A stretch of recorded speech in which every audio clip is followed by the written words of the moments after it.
इसका दोहरा मयार कई बार मंजर यहां पर आ चुका है। दहशतगर्द तंजीमों को सियासतदानों और फौजी सरबराहों की पुष्टपनाही हासिल रही है। पाकिस्तान मकबूजा कश्मीर यानी पीओके, जिसे पाक ऑक्युपाइड कश्मीर कहा जाता है, पाक अधिकृत कश्मीर, तो पाकिस्तान मकबूजा कश्मीर में इसकी नुमाइश देखने को मिली। जी हां, पीओके में इसकी नुमाइश देखने को मिली। पाकिस्तान मकबूजा कश्मीर में नाम नेहाद यौम यकजहती कश्मीर बनाया गया, यानी कश्मीर सॉलिडारिटी डे। सब कुछ दिखावा, नाम नेहाद यौम यकजहती कश्मीर बनाया गया। इस दौरान दहशतगर्द वहां दंदनाते नजर आए। मुख्तलिफ दहशतगर्द तंजीमों के दहशतगर्द एक मंच पर नजर आए। हत्ता के इन दहशतगर्द तंजीमों ने पीओके की सड़कों पर मार्च निकाला, बेरोक टोक खुलेआम मार्च निकाला। जैश ए मोहम्मद और हमास के भी झंडे देखे गए। दहशतगर्दों ने कश्मीरियों से नाम नेहाद यगानिगत का दिखावा किया और मार्च निकाला। इस मौके पर हिंदुस्तान के लिए धमकियां भी जारी की गईं। पाकिस्तान मकबूजा कश्मीर में दहशतगर्दों की सरगर्मियों पर हिंदुस्तानी सिक्योरिटी एजेंसियों ने खास नजर बना रखी है। तो ये तस्वीरें आप देख रहे हैं किस तरह पाक ऑक्युपाइड कश्मीर, जो पाक अधिकृत कश्मीर कहा जाता है, जिसे पाक मकबूजा कश्मीर कहा जाता है, यहां पर आप देखिए किस तरह से लगातार जो है वहां पर जुलूस निकाले जा रहे हैं, मार्च किया जा रहा है, मोटरसाइकिल रैलियां निकाली जा रही हैं।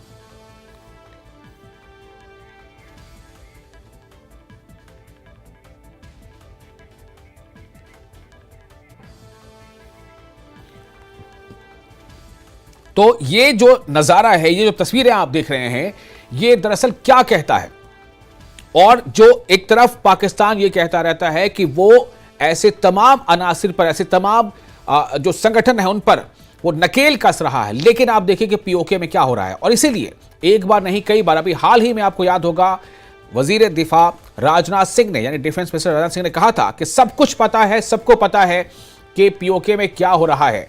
राजनाथ सिंह ने बाज़ाब्ता यह कहा था कि पीओके में जो कुछ हो रहा है वो रुकना चाहिए, वो रुकना ही चाहिए, उसे रोका जाना पड़ेगा, नहीं तो ... याद होगा आपको वो स्टेटमेंट रक्षा मंत्री राजनाथ सिंह का। लेकिन आप देखिए किस तरह से पाक अधिकृत कश्मीर में, पाक ऑक्युपाइड कश्मीर में, ये आप देखिए मोटरसाइकिल से बाज़ाब्ता खुले तौर पर यहां पर यह मार्च निकाला गया है। और इस मार्च में क्या नाम दिया गया है? सो कॉल्ड सॉलिडारिटी डे, यानी कश्मीर सॉलिडारिटी डे के नाम पर यह सब कुछ हुआ है।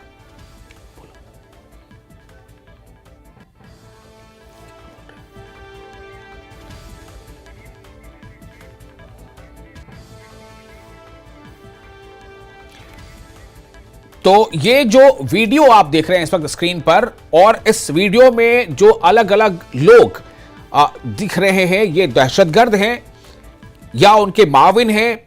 कई तरह के झंडे नजर आ रहे हैं। सबसे पहले इस वीडियो की सदाकत के बारे में हम जरा इस बारे में बातचीत करेंगे। पहले आपको हम ये भी बता दें कि हमारे साथ दो खास मेहमान भी इस वक्त जुड़ रहे हैं। हमारे साथ जुड़ रहे हैं कैप्टन अनिल गौड़, जो डिफेंस एक्सपर्ट हैं, और हमारे साथ इस प्रोग्राम में शामिल होंगे डॉक्टर एसपी वैद, एक्स डीजीपी जम्मू कश्मीर, और हमारे एडिटर नेशनल ब्यूरो शैलेंद्र वांगू। आप सभी का बहुत बहुत इस्तकबाल है, स्वागत है। सबसे पहले मैं शैलेंद्र आपके पास आना चाहूंगा। मैं चाहूंगा कि आप पहले ये बताएं कि इस वीडियो के बारे में, कि ये वीडियो में जो कुछ हम अपने दर्शकों को दिखा पा रहे हैं, दरअसल ये है क्या? ये कल का वीडियो है। कल जो पीओजेके है वहां पर कश्मीर सॉलिडारिटी डे मनाया जाता है, ऑब्जर्व किया जाता है। ये पाकिस्तान का प्रोपेगेंडा जो हर साल वो करता रहा है, लेकिन इस बार खास बात ये थी कि इसमें हमें देखने को मिला टेरर कॉकटेल, यानी आतंक का कॉकटेल, जिसमें न सिर्फ लश्कर बल्कि जैश के साथ साथ हमास का जो आतंकी संगठन है वो भी कल इस जो ये एक इवेंट वहां पे हुआ था पीओजेके के रावलाकोट में, वहां पर ये तमाम आतंकी एक ही मंच पर एक साथ दिखाई दिए। उससे पहले एक बाकायदा एक रैली निकाली गई जिसमें जैश और हमास के जो झंडे भी आप देख पा रहे होंगे वो उसमें नजर आ रहे हैं। तो कहीं ना कहीं ये एक बड़ा एक्सपोजे है कि किस तरह से पाकिस्तान आतंक का मदरशिप आज भी है, और ना सिर्फ ऐसे संगठनों को वो समर्थन दे रहा है जो कि भारत विरोधी है, बल्कि ऐसे संगठनों को भी समर्थन दे रहा है जो कि इंटरनेशनली जिनको एक टेरर आउटफिट माना गया है। तो ऐसे में कश्मीर को लेकर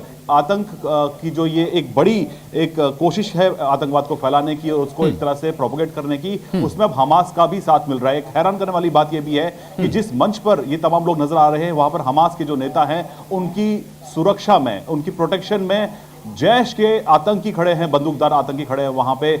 और ये कहीं ना कहीं मैसेज इस तरफ है कि जो कश्मीर को लेकर जो लगातार पाकिस्तान की कोशिश रहती है ना सिर्फ आतंकवाद को फैलाने की बल्कि भारत की छवि को खराब करने को लेकर भी, ये एक और कोशिश है पाकिस्तान की तरफ से कि भारत पर टारगेट करने के लिए और भारत के खिलाफ इस तरह के गतिविधियों को बढ़ावा देने के लिए वो हमास का साथ भी चाहता है। तो वही कहीं ना कहीं हमको कल देखने को मिला जो रावराकोट में जो कल हुआ है। बिल्कुल शैलेंद्र, मैं आपके पास फिर लौटूंगा। आप एक बार अपने मेहमानों के पास रुक कर लेते हैं। हमारे साथ डॉक्टर एसपी वैद हैं, एक्स डीजीपी जम्मू कश्मीर, और captain Anil Gaur. Doctor SP Vaid, मैं आपके पास आना चाहता हूं। मैं चाहता हूं कि आपका ये फर्स्ट रिएक्शन क्या है इस वीडियो के बारे में। क्या ये जो so called Kashmir solidarity day है, क्या हर साल इस तरह की चीजें वहां होती रहती हैं?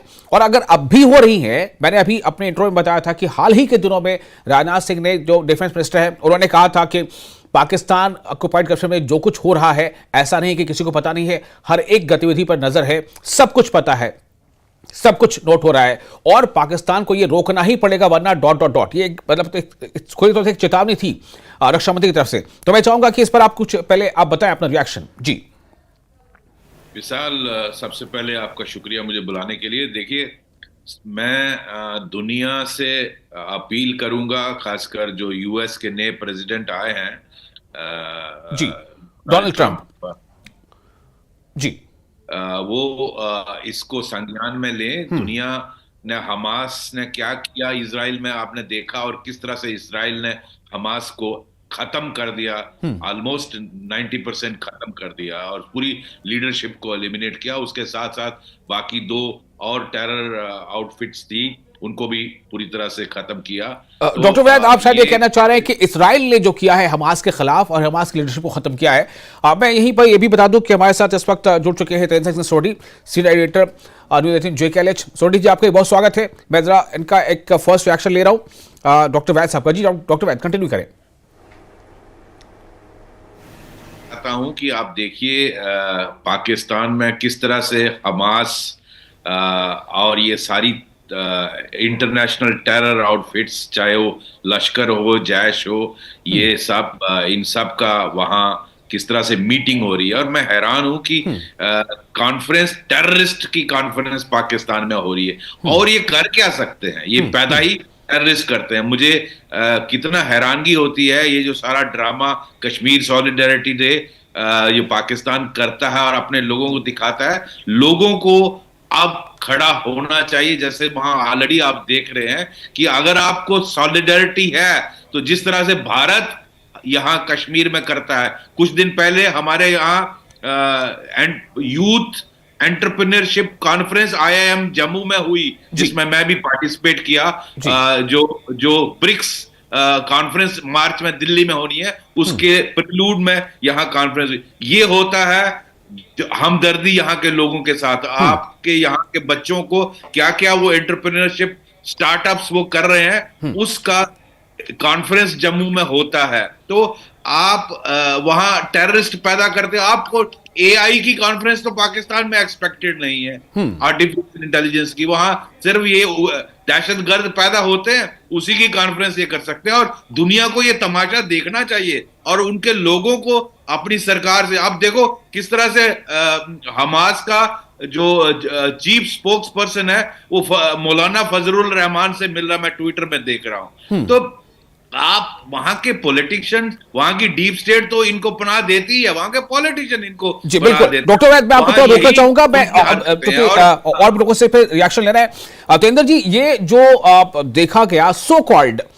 कश्मीर सॉलिडारिटी डे के नाम पर, और जिस तरह से ये खुले आम कहने कुछ और कथन कुछ होता है, कहना और करना कुछ होता है, मैं चाहूंगा कि इस पर आप अपनी बात रखें। देखिए विशाल, ये जो पूरा इशू हुआ है, जिस तरह से सो कॉल्ड सॉलिडेरिटी डे मनाया गया है पाकिस्तान ऑक्यूपाइड कश्मीर में, जिसमें ना सिर्फ पाकिस्तान बेस्ड जो टेरर आउटफिट हैं उनके लीडर्स बल्कि हमास के लीडर भी वहां पर आए हैं। देखिए, इसका अगर आप ब्रॉडर पर्सपेक्टिव देखेंगे तो ये पाकिस्तान ऑक्यूपाइड कश्मीर में रहने वाले कश्मीरियों के लिए एक बुरी खबर है, क्योंकि हमास जो है वो जाना जाता है ग्लोबली कैसे वो गाजा के लोगों को as a human shield use करता है अपनी जंग इजराइल के खिलाफ। आप देखें, जितने भी हम आज तक वीडियोस देख रहे हैं, जितने गाजा में जो फिलिस्तीनी लोग हैं जो मारे जाते हैं, वो कौन लोग हैं? सिविलियन जो मारे जाते हैं वो कौन लोग हैं? वो वही लोग हैं जिन्हें हमास या हिजबुल्लाह जो है वो as a human shield use करता है। तो क्या वही स्ट्रेटेजी वो पाकिस्तान ऑक्यूपाइड कश्मीर में रहने वाले कश्मीरियों के साथ अपनाएंगे? उन कश्मीरियों को जो जिन्हें अपनी 2 वक्त की रोजी रोटी नहीं मिल रही है, क्या उन्हें भी हमास अब ह्यूमन शील्ड के तौर पे यूज करेगा कि वो फिर से भारतीय जो सेना है जब आतंकवाद को रोकने के लिए कार्रवाई करेगी तो वो पीओके के जो लोग हैं जिन्हें हमास ह्यूमन शील्ड की तरह इस्तेमाल करेगा, वो लोग मारे जाएंगे? देखिए, ग्लोबली ये बात जग जाहिर है। मैं फिर से ये कहना चाहूंगा, और डॉक्टर एसपी वैद साहब मेरे साथ अभी स्टेज पे हैं, शैलेंद्र वांगू जी, अनिल गौर जी मेरे साथ हैं। ग्लोबली पाकिस्तान एक्सपोज हो चुका है, इसमें दो राय नहीं है। इवन अगर आपको याद होगा कुछ दशक पहले जब हिलरी क्लिंटन आती हैं तो पाकिस्तान को एक मैसेज देती हैं कि अगर आप अपने बैकयार्ड में सांप पैदा करोगे, सांपों को पालोगे, इस उम्मीद में कि वो आपके पड़ोसी को काटेंगे, एक दिन वो सांप आपको काटेंगे। और ये जो हमास के आतंकवादियों को पाकिस्तान अब पनाह दे रहा है, उनको कहीं ना कहीं देखिए इजराइल के लिए भी एक मैसेज है कि हमास को जो हथियार है वो पाकिस्तान सप्लाई करता होगा, क्योंकि पाकिस्तान का जो गठबंधन है जो हमास के साथ, वो एक्सपोज हो चुका है। कैसे आप उन आतंकवादियों को अपनी यहां पर आने देते हैं और पाकिस्तान ऑक्यूपाइड कश्मीर में वो रैली करते हैं। तो एक ग्लोबल जो हब है टेररिज्म का, दुनिया को पता चल चुका है, वो पाकिस्तान है। इवन जैसे एसपी वैद साहब कह रहे थे कि डोनाल्ड ट्रंप जो अमेरिका के राष्ट्रपति बने हैं, उन्हें इस बात का संज्ञान लेना चाहिए, ना कि पूरे उन्हें बल्कि पूरे विश्व को इस बात का संज्ञान लेना चाहिए कि अब टाइम आ चुका है कि पाकिस्तान जो मदरशिप है टेररिज्म की, उस पे एक्शन लिया जाए। क्योंकि पहले ये सोचा जाता था चलिए हिंदुस्तान को जो है वो विक्टिम है, तो पाकिस्तान से आने वाले टेररिज्म का तो ग्लोबल कम्युनिटी जो है उस बात का संज्ञान नहीं लेती थी। वो कहते थे चलिए दो पड़ोसियों के आपस के बीच में लड़ रहे हैं, आपस में चल रहा है। लेकिन पाकिस्तान जो है वो एक्सपोर्टर है, ग्लोबल एक्सपोर्टर है टेररिज्म का। और ये बात जो है कल जो वहां पर so called Kashmir solidarity day मनाया गया है, जिसमें ग्लोबली डेजिग्नेटेड आतंकवादी वहां शामिल हुए हैं, तो पाकिस्तान फिर से एक्सपोज हो चुका है। मैं आपकी इसी बात को लेकर के कैप्टन अनिल गौड़ के पास जाना चाहूंगा, डिफेंस एक्सपर्ट हैं तो कैप्टन अनिल गौड़। कैप्टन अनिल, मेरा सवाल यही होगा, जो हम लोग चर्चा कर रहे हैं कि पहले जो चीजें थी हिंदुस्तान पाकिस्तान, लेकिन अब जिस तरह से जिस ग्लोबल एस्पेक्ट की बात अभी कर रहे हैं तेंदुल सिंह सोडी, तो आप इस पर क्या अपनी राय रखते हैं? किस तरह से ये नेटवर्क है, कैसे ये चेन काम कर रहा है, और कैसे जो ग्लोबल कम्युनिटी है उसको इस तरफ अब ध्यान देना चाहिए, वक्त जो है वो आप पहुंचाए? साहब ऐसा है, देखिए ग्लोबल कम्युनिटी ने तो ध्यान दिया है। यूनाइटेड नेशंस के अंदर कितनी बार रेजोल्यूशन मूव हुआ है पाकिस्तान के खिलाफ, पर ब्लॉक किसने किया है उसको? ब्लॉक चाइना ने किया है। अफसोस की बात यह है कि देखिए जो परमानेंट मेंबर है चाइना, उसका अपना एक बिजनेस इंटरेस्ट है उधर, क्योंकि चाइना पाकिस्तान इकोनॉमिक कॉरिडोर और साथ में गोदावरी पोर्ट, और उसके जो बरसों की सपना है उसका एक वार्म वाटर पोर्ट का, वो है वहाँ पे। अब उसके लिए वो पाकिस्तान को, जैसे होता है ना बच्चे को संभाल के चले, चाहे वो बच्चा आपको लाठी मारे चाहे कुछ करे, पर आपने उसको घर से निकालते नहीं ना उसको। तो यही हाल चाइना का है। वो इस सबको पता है, ये नहीं है कि किसी को नहीं पता। देखिए ये तालिबान कौन है? ये तालिबान वो, ये जिमी कार्टर के टाइम पे ये CIA के साथ जो पैसा दे के इन्होंने ये जितने ये छोट-मोट वहां पे कबीले होते थे उनको पैसा दिया और उनको रशिया के खिलाफ खड़ा किया अफगानिस्तान में लड़ने के लिए, वो तालिबान बन गए। ये नहीं कि उनको नहीं पता, अमेरिका को नहीं पता कि कौन है ये। और अभी भी आप देखिए, मैं हैरान था अभी जब ये US एड की जो अभी जो एड बंद हुई है, $800 मिलियन पाकिस्तान को हर साल का मिलता है। आपको मिलता है? ये हिंदुस्तान को मिलता है? कोई नहीं। ये उसको पनाह दे रहे, क्यों? आप एक चीज समझिए, यहाँ पे जो है वो कहते हैं ना हाथी के दांत दिखाने की ओर और खाने की ओर, जी ये सब के सब सिर्फ लिप सर्विस करेंगे, इसके खिलाफ ये नहीं कुछ करेंगे। आप देखिए वही यूएन एजेंसीज जो है गाजा में उन्होंने क्या किया, जितना पैसा आया हमास के पास उसने टनल बना लिए, सारा कुछ आज एक्सपोज हो गए। तो क्या हुआ उसका? ये चीजें जो हैं हमें, मैं तो बार बार एक चीज कहता हूं, ये हमें किसी के ऊपर अब डिपेंडेंट नहीं रहना चाहिए कि जी कोई ये आएगी जी, ये यहाँ से जी यूएन में रेजोल्यूशन पास होगा जी, पाकिस्तान को ये डिक्लेयर करेंगे, वो हमें अब प्रोएक्टिव होना पड़ेगा, हमें प्रोएक्टिव होना पड़ेगा। ये proactive आपका नहीं होंगे। अप्रोच है। डॉक्टर एसपी वैद के पास फिर से जाना चाहता हूं। मैंने सबसे पहले फर्स्ट एक्शन ले लिया। डॉक्टर एसपी वैद, आप अपनी बात जो कह रहे थे, आपने दो पहलुओं पर उजागर किया। एक पहलू तो ये कि भाई आप किस तरह की सॉलिडारिटी दिखा रहे हो। यहां पे सॉलिडारिटी और हमदर्दी का मतलब यह है कि हम उन्हें एडुकेट कर रहे हैं, हम उन्हें अवेयर कर रहे हैं, हम उन्हें इकोनॉमिकली कैसे वो स्ट्रेंथन हो, कैसे सोसाइटी उस पर हम काम कर रहे हैं। आप वहां लोगों के बीच जो हथियार बांट रहे हो, तो मैं चाहूंगा कि इस पर आप ये बात करें जो अभी डॉक्टर माफ कीजिएगा अनिल गौर साहब जो कह रहे हैं कि ये सब कुछ सबको पता है, इशारा किधर है? बिल्कुल वो सही कह रहे हैं अनिल गौर जी, मैं बिल्कुल सहमत हूं उनसे।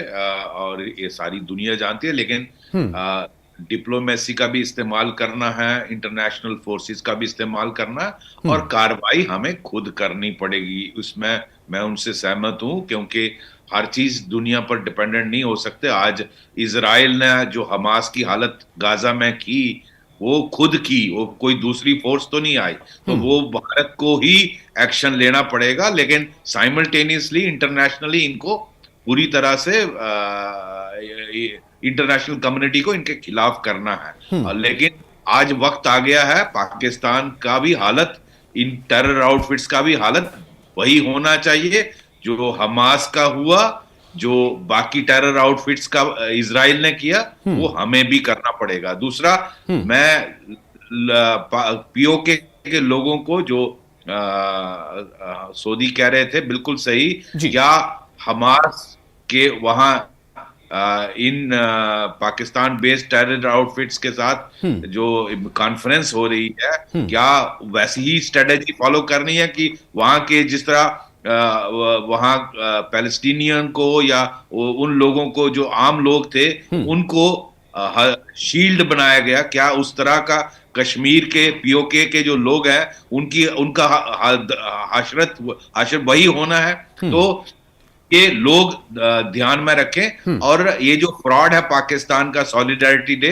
अगर आपको सॉलिडारिटी है तो जिस तरह भारत कर रहा है, 12 मेडिकल कॉलेज खोले, 2 सेंट्रल यूनिवर्सिटीज खोली, 1 दर्जन यूनिवर्सिटीज हैं, 1 दर्जन मेडिकल कॉलेजेस हैं, IIT खोले हैं, 2 एम्स खोले हैं। तो इस आप जिस तरह से रेलवे का कनेक्शन, हाईएस्ट ब्रिज बनाया है भारत ने, आपको अगर सॉलिडारिटी है तो ये करके दिखाओ। आप सिर्फ उनको हथियार और उनको जिहाद में लगाते हो, जिनसे उनका अल्टीमेटली हाशर वही होना है जो हमास का होगा। तो डॉक्टर वैद बहुत क्लियर है अपने कॉन्सेप्ट पर, कह रहे हैं कि सॉलिडारिटी ये समझ एक दिखावा है और कुछ नहीं है। शरद, मैं आपसे एक छोटा सवाल लिखना चाहता हूं कि ये हमास का जो लिंक यहां पर दिख रहा है, क्या इससे पहले भी और किसी मौके पर इन दहशतगर्द तंजीमों के साथ किसी रैली या किसी जुलूस या किसी मीटिंग में क्या ये कनेक्शन दिखा था? कुछ ऐसी जानकारी? देखिए विशाल, इससे पहले जो हम देखते आ रहे हैं कि जैश और हिजबुल मुजाहिदीन और लश्कर, ये तीनों के आपसी जो ये कॉकटेल है, ये हमने पहले से भी देखा है कि इस तरह की इनकी आपस में कोऑर्डिनेशन, ट्रेनिंग, ये सब चीज़ें हुई हैं हथियारों को लेकर भी, और जो बड़े अटैक्स होते हैं जिसमें इनकी आपस में कोऑर्डिनेशन रहती है। लेकिन हमास का दिखाई देना रावलाकोट में, ये एक चिंता का विषय जरूर है, क्योंकि देखिए हमास एक इंटरनेशनल ऑर्गेनाइजेशन है और जो नेता वहाँ पहुंचे हैं वो ईरान में बैठते हैं, वो ईरान से ऑपरेट करते हैं, तो उनको स्पेशली इन्वाइट किया गया इसके लिए। तो जैसे अभी वैद साहब बता रहे थे कि एक टेरर कॉन्फ्रेंस वहाँ पे आयोजित की जा रही है, जो कि बिल्कुल ही नेगेटिव सेंस में इसको लेना चाहिए। लेकिन ये ना सिर्फ भारत के लिए बल्कि पूरी दुनिया के लिए एक मैसेज होना चाहिए, ये आई ओपनर होना चाहिए किस तरह से तमाम जो टेरर आउटफिट्स हैं, जो इंटरनेशनली बैंड आउटफिट्स हैं, वो एक मंच पर अगर आ रहे हैं, ये सिर्फ भारत के लिए नहीं बल्कि पूरे रीजन के लिए, पूरी दुनिया के लिए एक चेतावनी होनी चाहिए। तो ऐसे में जो आगे की जो तैयारी हो, आगे की जो काउंटर जो मेजर्स हों वो भी इसी तरह के होने चाहिए, ताकि इन तमाम फैक्टर्स जो ये तमाम जो चीज़ें हैं उनको फैक्टर इन करके आगे की स्ट्रेटजी तैयार की जानी चाहिए। आपको ये भी याद दिला दें कि अब से कल और परसों भी यहाँ दिल्ली में गृह मंत्री अमित शाह ने भी एक अहम बैठक की थी, जिसमें किस तरह से इन्फिल्ट्रेशन को रोका जा सके, इन तमाम पहलुओं पर उनको ब्रीफ किया गया था। इसमें एलजी मनोज सिन्हा भी मौजूद थे और जो सिक्योरिटी जो एहलकार वो भी इसमें मौजूद थे। तो कुल मिलाकर भारत लगातार नजर बनाए हुए है और जो कल वहां पे हुआ है उससे एक दिन पहले ही इंटेल एजेंसी के पास की खबर आ गई थी कि किस तरह से हमास को वहां पे इनवाइट किया जा रहा है और किस तरह का आयोजन वहां पे किया जाएगा। लेकिन इसके लिए ये जरूरी होगा कि ये जो वीडियोस हैं ये पूरी दुनिया तक पहुंचे, ताकि पाकिस्तान एक बार फिर दुनिया को एक्सपोज हो जाए कि किस तरह से वो हमास सपोर्ट। बिल्कुल तेजिंदर जी, आपने जो एस्पेक्ट सामने रखा है कि जिस तरह से हमास जो है अपने ही शहरियों को या शहर के लोगों को जो है, चाहे वो ख्वातीन हो बच्चे, उनको ह्यूमन शील्ड के तौर पर इस्तेमाल करता है, उसका क्या ऐसे स्थिति के लिए ये ग्राउंड तैयार हो रहा है? ये एक पहलू है। दूसरा पहलू ये मैं जानना चाहता हूं कि जो सवाल मैंने आपसे किया था, शैलेंद्र जी से किया था, कि क्या हमास का प्रेजेंस ये किसी एक बहुत बड़े किसी आने वाले वक्त में एक बड़े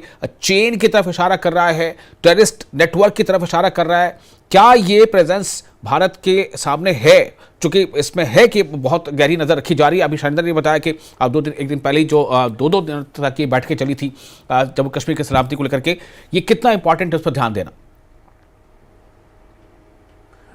देखिए विशाल, मैं ना एक बात यहाँ ऐड करना चाहूँगा। जब डॉक्टर एसपी वैद साहब डीजी पुलिस थे तो इनका एक बड़ा फेमस ट्वीट आया करता था, वेल डन बॉयज।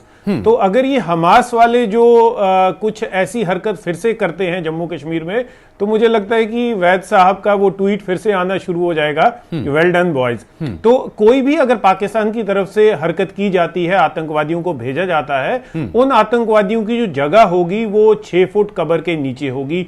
इस बात में कोई दो राय नहीं है। हमारी जितनी भी सुरक्षा एजेंसीज हैं, चाहे वो आर्मी हो, सीआरपीएफ हो, जम्मू कश्मीर पुलिस हो, पूरी तरह से कैपेबल हैं किसी भी तरह के चैलेंज का मुकाबला करने के लिए। पहले एक बार पाकिस्तानी जो सपोर्टर थे जम्मू कश्मीर में, उन्होंने एक हवा मचाया था कि अलकायदा वाले हैं वो आ रहे हैं, तो उनका भी अंजाम वही हुआ जिस तरह से एक फेमस जो हमारे जनरल रहे हैं 15 कोर के लेफ्टिनेंट जनरल केजेएस ढिल्लन, उन्होंने कहा था कितने गाजी आए कितने गाजी गए। तो ये चीज होती रहेगी, लेकिन सिक्योरिटी एजेंसीज पूरी तरह से मुस्तैद हैं किसी भी तरह के चैलेंज का मुकाबला करने के लिए।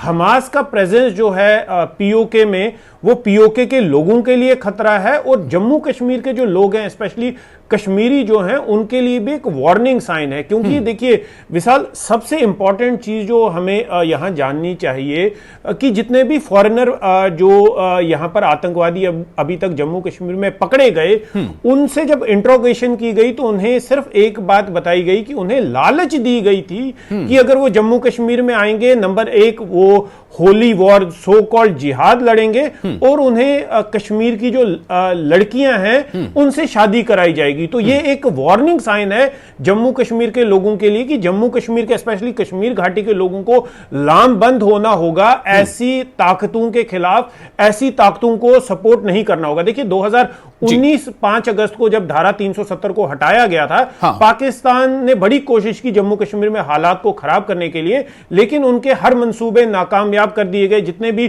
टेरर कमांडर्स यहां पर थे, चुन चुन के उन्हें मारा गया।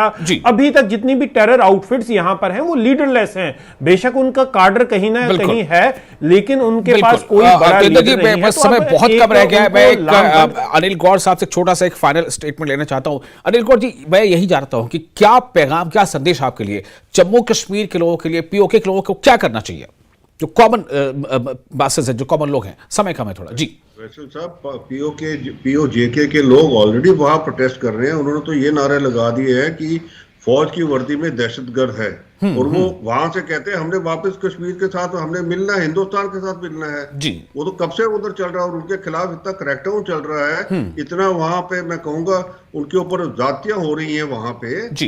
तो ये लोग, वो लोग तो दुखी है वहां पे जी। ना उनके पास कोई इख्तियार है, ना उनके पास कोई खाना है, ना पीना है। वहां से उनका जो बिजली भी जो कहा था उनको, जो बिजली पैदा होगी आपको मिलेगी, वो भी नहीं मिलती। उनको कहा था चाइना पाकिस्तान इकोनॉमिक कॉरिडोर बनेगा, आपको नौकरियां मिलेगी, वो भी नहीं मिली। बल्कि उनकी जो उपजाऊ जमीन थी वो उसके कॉरिडोर के नीचे आ गई है, वो उनकी जमीन भी चली गई है। तो वो लोग तो चाहते हैं कि हिंदुस्तान के साथ मिलना है, तो ये एक अकेले नहीं है। और आप देखिए बलूची भी चाहते हैं, वो सब पाकिस्तान का जो आने वाला, मैं आपको एक चीज बता दूं कि पाकिस्तान का आने वाला टाइम जो है वो बहुत बुरा है। ये जल्द ही आप देखेंगे इसके भी वही हाल होगा जैसे मिडिल ईस्ट के अंदर हो रहा है। इसके अंदर और कोई दो और चीज नहीं होगी। वहां बलूची जो है वो फौज को मारे, वहां से तालिबान जो है वो बिल्कुल आने वाला वक्त पूरा है। डॉक्टर एसपी वैद, मैं आपके पास आऊंगा, चाहूंगा फार्मल कमेंट कुछ आप दे दें, समय कम है जी। विशाल, होम मिनिस्टर साहब ने कल जो रिव्यू मीटिंग ली है, मुझे लगता है इंटेलिजेंस रिपोर्ट्स ऑलरेडी हमास की इस तरह प्रेजेंस और उसकी जो कॉन्फ्रेंस हो रही है वो इंफॉर्मेशन दिल्ली के पास एजेंसीज के पास होगी और उसमें इसका संज्ञान लिया गया है। जो इजराइल में अटैक हुआ था 7 अक्टूबर को हमास टाइप, उस तरह की कोई पॉसिबिलिटी ना हो। और दूसरा, आपने स्टेटमेंट नोट किया होगा 4-5 दिन पहले जो डिप्टी चीफ है लश्कर का, उसने थ्रेट दिया था कि 1 साल के अंदर अंदर हम कश्मीर में हालात बदल देंगे। तो मुझे लगता है इन इंटेलिजेंस रिपोर्ट्स के मद्देनजर ऑनरेबल होम मिनिस्टर साहब ने वो सारा रिव्यू मीटिंग किया और उसका सबको अलर्ट किया। चलिए, बहुत शुक्रिया आप तमाम मेहमानों का इस खास मौजू पर, बहुत ही हसास मौजू पर अपनी बात रखने के लिए। वक्त की बहुत कमी है, बहुत शुक्रिया, नमस्कार।